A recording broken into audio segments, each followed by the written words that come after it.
নমস্কার বন্ধুরা, শ্রাবন্তী রান্নাঘর অ্যান্ড ব্লগ চ্যানেলে সকলকে স্বাগত।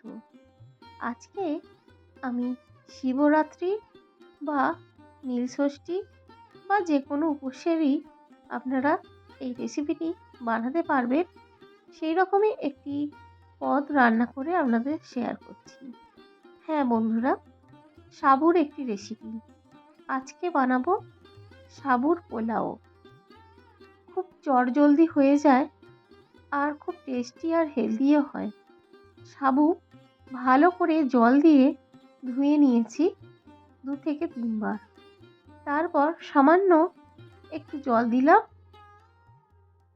ওই হাফ কাপের থেকেও কম। হালকা করে জল দিয়ে ভিজিয়ে রাখলাম, প্রায় 1 থেকে 1.5 ঘন্টার মতো ভিজিয়ে রেখে দিয়েছিলাম। 1.5 ঘন্টা পর ঢাকাটা খুলে নিলাম। সাবু কতটা ফুলে গেছে, একেবারে জল, যেটুকু জল দিয়েছিলাম জল টেনে একেবারে ফুলে গেছে আর ঝরঝরে হয়ে গেছে। দেখুন আমি দেখাচ্ছি, সাবুটা হাতে দিলেই এইভাবে নরম হয়ে গেছে, কিন্তু খুব ঝরঝরেও হয়ে গেছে।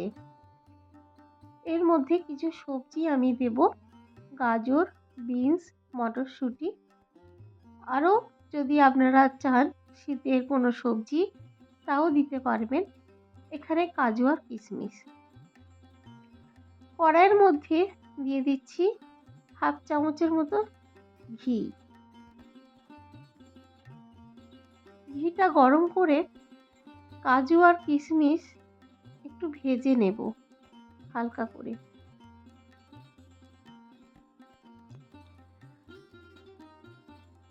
ঘিয়ের সাথে আপনারা চাইলে একটু সাদা তেলও দিতে পারবেন। আমি সামান্য একটু ঘি দিয়ে এটা প্রথমে ভেজে নেব।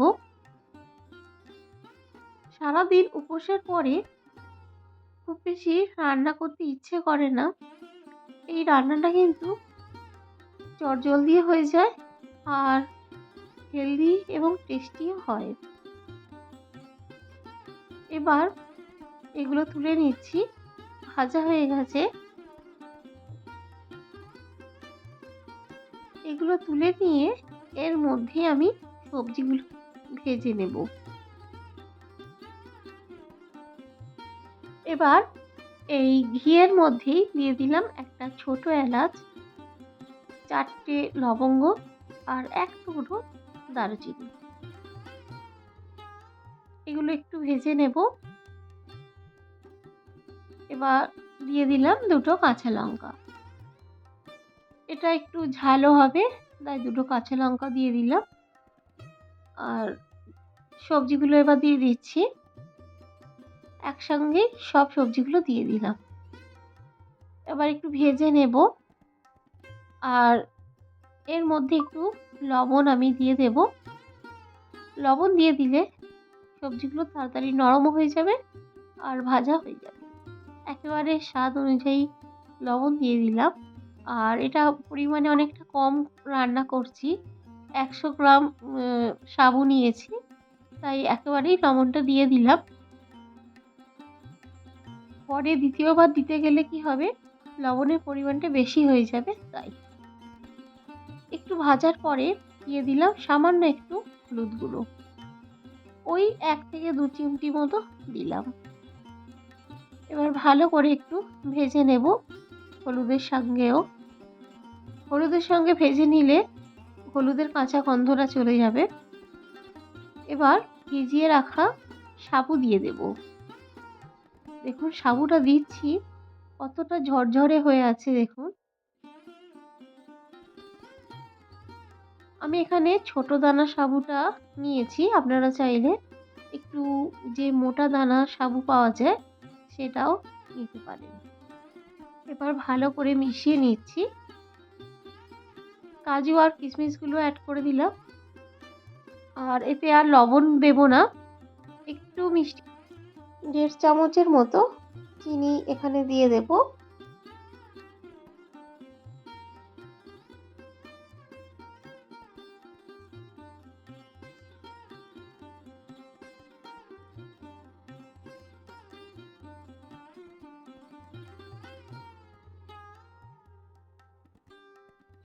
সব শেষে একটু ঘি এখানে অ্যাড করে দিলাম। ব্যাস একটু নাড়াচাড়া করে নেব। নাড়াচাড়া করে তারপরে নামিয়ে নিলেই হয়ে যাবে। তো সারাদিন উপোসের পরে আপনারা যদি এইভাবে সাবুর পোলাও রান্না করে খেয়ে নেন, দেখবেন পেটটাও ভরবে আর হেলদিও হয়, টেস্টিও হয়। তো ব্যাস রান্নাটা হয়ে গেল কমপ্লিট। এবার আমি পরিবেশন করে নেব। তো বন্ধুরা, আজকের এই চটজলদি সাবুর পোলাও রেসিপি কেমন লেগেছে অবশ্যই কিন্তু কমেন্ট করে জানাবেন।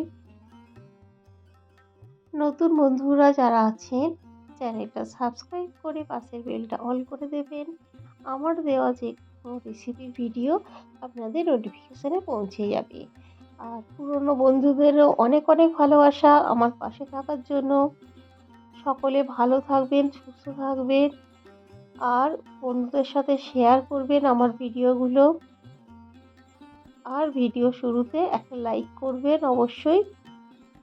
তো আজকের মতো আসি, টাটা, থ্যাংক ইউ।